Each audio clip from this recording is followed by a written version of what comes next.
San Francisco, and we are very proud that she is our San Francisco Poet Laureate. We actually have 2 laureates here today, but first, we will welcome up to the stage Genny Lamb.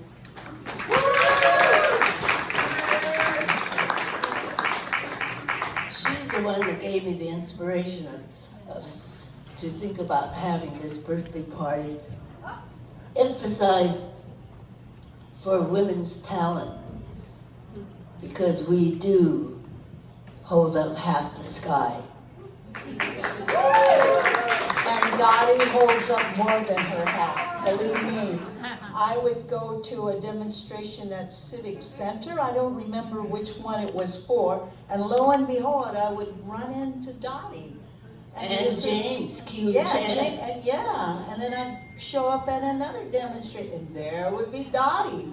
Or she would email me and say, "Are you going to be at the demonstration today?" And I don't know if I can make this one, but she's ever on it. She is the most vigilant, astute woman, and so ahead of your times. And we're really blessed to be in your presence and to share your birthday with us. So this is you, Wonder Woman. Sometimes I see reflections on bits of glass on sidewalks. I catch the glimmer of empty bottles floating out to sea. Sometimes I stretch my arms way above my head and I wonder if there are women along the Mekong doing the same.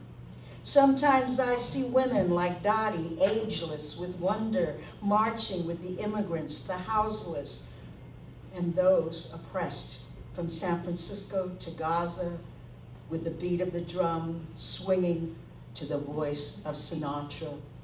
We were at a demonstration for Gaza, and she was with her walker at that time. She got on the bus on her own, and after the demonstration, Maxine Hawkins was there, and Veterans for Peace, and I said, "Well, how did you get here?"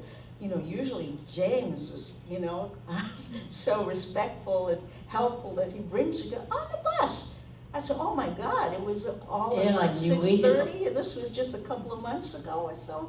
And you waited at the bus stop for me to go home. Yeah, so I said, "I'll walk you to the bus stop." And we waited for the bus that never came. It came like an hour. She had to catch the one bus. I said, "Can't you catch the 30 stop?" And no, it doesn't. It had to be which one that you had to catch? The number 45? Yeah, the number 45, it doesn't come, but like what, once every 45 minutes downtown. And I said, "Dottie, it's been through the whole demonstration, I have to go to the bathroom." And so I finally left her, and she went straight to the nightclub to listen to the Lion's Den. Yeah, that's her hangout. Harry sings Sinatra. Now, who does that at 90 years old? Go to a demonstration and then go catch a bus to Chinatown to nightclub. But Dottie. Wow. Is any of the, by the way, any of the Lion's Den, Stephen Lee, Calvin Louis, tonight. Tim, Tom? They're still asleep. They were partying last Oh, night. no. Oh, so they're not here. Anyway, sometimes I stare longingly at women who I'll never know, generous, laughing women with their wrinkled cheeks and white teeth, dragging along their chubby, rosy-cheeked babies on fat, wobbly legs.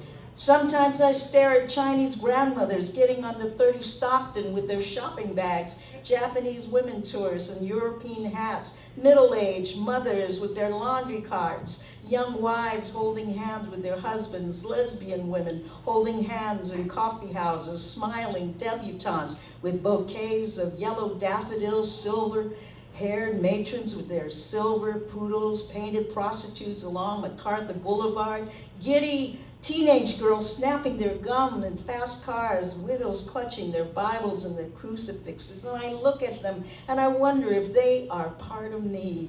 I look in their eyes and I wonder if they share my dreams. I wonder if the woman in mink is content, if the stockbroker's wife is afraid of growing old, if the professor's wife is an alcoholic, and is the woman in prison me or you? There are copper-toned women in Hyannisport who play tennis, women who eat with finger bowls, and then there are women in factories punching their time clocks, women tired every waking hour of the day. I wonder why there are women born with silver spoons in their mouths, women who have never known a day of hunger, women who have never changed their own bed linen. And I wonder why there are women who must work, women who must clean other women's houses, women who must shell shrimps for pennies a day, women who must sew other women's clothes, who must cook, who must die in their childbirth in dreams. I wonder, why do women stand divided, building walls that tear them down? Jill of all trades, lovers, mothers, housewives, friends, breadwinners, heart and spade. A woman is a ritual, a house that accommodates, a house that endures generation after generation of wind and torment, of fire and rain, a house with echoing rooms, closets with hidden cries, walls with stretch marks, windows with eyes. Gum moon, short, tall, skinny, fat, pregnant, married, white, yellow, black, brown, red, professional, working class, aristocrat, women cooking over coals and sampans, women shining Tiffany spoons in glass houses, women stretching their arms way above the clouds in Samarkand, in San Francisco, in Oakland, all along the Mekong, we hold up half the sky.